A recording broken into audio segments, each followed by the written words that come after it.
but patient and vision. Brick by brick, I'm happy that my homestead is rising.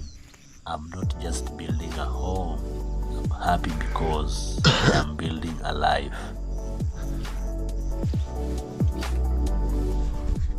Water, the source of everything. Water is the source of life.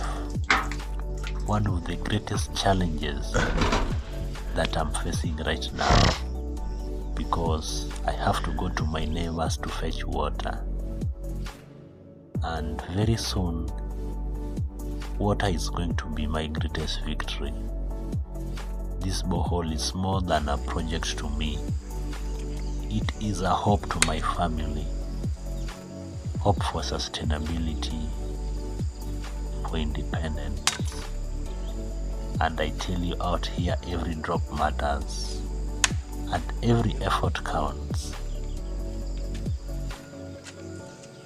I came here with no experience of off-grid living, but I'm learning every day, paying attention to the lessons.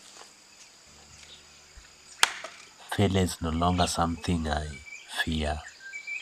It's something that I want to learn from each and every day. Progress here is not fast, and if you don't pay attention to it, you will not realize.